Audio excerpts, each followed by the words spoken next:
कल के फंक्शन में तो मुझे बड़ा ही मजा आया, काश तुम भी चलती। है ना भाभी, कितना अच्छा लग रहा था ना कल वहाँ पे। हाँ, कितना अच्छा डेकोरेशन कर रखा था उन लोगों ने, है ना। और ताऊ जी के बच्चों ने भात कितना अच्छा भरा था भैया, मैं तो देख के दम रह गई। इतने अच्छे अच्छे कपड़े, और दीदी के लिए सोने का हार, पजेब, और भैया उनके घर वालों के लिए इतनी अच्छी अच्छी चीज़ें। काफ़ी तो सोना चांदी दिया है उन्होंने।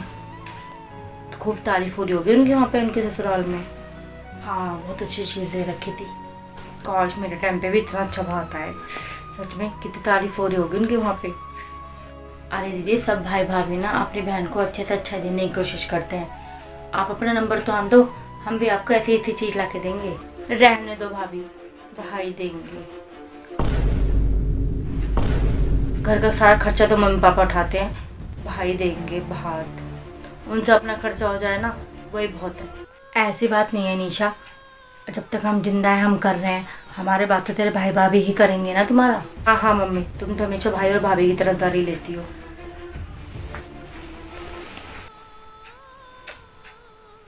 रहने दीजिए ना मम्मी जी, मुझे बुरा नहीं लगा। अरे वो भी चाहती हैं कि उनके ससुराल में उनके मायके वालों की तारीफ हो। अच्छा, चाहे उसके लिए मायके वालों को कर्जे में क्यों न डूबना पड़ जाए। मैं नहीं चाहती कि मेरा बेटा मेरी बेटी के चक्कर में कर्जे में डूबे। अरे मम्मी जी, अभी कौन सा टाइम आ रहा है, अभी तो दीदी के बच्चे बहुत छोटे छोटे हैं। जब तक उनका नंबर आएगा हो सकता है हमारी किस्मत बदल जाए। नहीं बहू, अगर अभी मैंने समय रहते ही इसकी सोच पे लगाम नहीं खींची ना, तो आगे आने वाले समय में ना हमारे जैसे हालत हो जाएंगे। जो मेरे साथ बीता है ना, मैं नहीं चाहती वही तुम लोगों के साथ भी हो। क्यों मम्मी जी, आपके साथ ऐसा क्या हुआ था। अरे बेटा, मैं तुझे क्या बताऊँ, मेरी ननद यानी तेरी बुआ सास जो है ना, वो ऐसी थी कि बस 24 घंटे दूसरों की ही तारीफ़ करती रहती थी। अपने भाई भतीजों की उसे कभी तारीफ़ करनी ही नहीं। उसके भाई ने ऐसे ये दिया, उसके भाई ने उसे वो दिया। और इस चीज़ में ना मेरी सास भी खूब उसके हाँ में हाँ मिलाती थी। कभी ये नहीं कहती थी कि बेटा जितना तेरे भाई भाभी दे रहे हैं उसी में खुश रह। लेकिन नहीं, उनको तो बस उन्हीं के साथ चलना था। फिर एक दिन जब उनके बात का टाइम आया तो भैया उन्होंने तो डिमांड कर दी, मम्मी मुझे सोने का हार दिलवाना, मुझे मेरे ससुराल के लिए लाना। अभी तेरे ससुर करके लेके आए इंतजाम कहीं ना कहीं से उधार सुधार लेके। अब दे तो दिया उनका भात, अब भैया चुकाएंगे ऐसे। कमाने वाला एक, खर्च करने वाले 50। अब जो उधार ले आता फिर उधार वाले बोलने लगे कि हमारा कर्जा दो। कहाँ से लाते, हमें अपना पुराना मकान बेचना पड़ गया। उसको बेच के फिर हम किराए के मकान पर रहने लग गए। तेरी बुआ देख कितनी तेज थी, जब तक अपने घर में रहते थे और उसका खूब भात भरा तब तक तो बहुत खुश थी। और जैसे हम पुराने घर में आए ना, उसने हमारे घर आना तक छोड़ दिया। एक बार भी उसने ये झाँक कर नहीं देखा कि भाई भाभी कैसे रह रहे हैं कैसे नहीं रह रहे। तो अब से हमारे घर में नहीं आई, क्योंकि हम किराए में घर में रहते थे।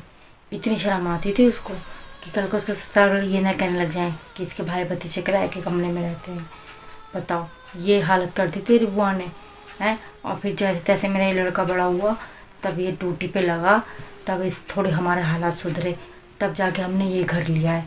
फिर जब पता चला उसके भाई ने दोबारा मकान ले लिया है, तब आई फिर शुरू हो गई अपनी ससुराल की तारीफ़ करना। भैया तेरे ससुर ने तो मना कर दिया, दीदी हमारे घर मत आया करो, मुझे दोबारा से अपना मकान नहीं बिकवाना है, इतनी मुश्किल से तुमने ख़रीदा है। और मेरे साथ सब सुन रही थी, लेकिन उसके मुँह से चूत तक नहीं निकली, क्योंकि उसे पता था ना कि उसने गलती करी है। बहुत कष्ट से हैं बेटा हमने।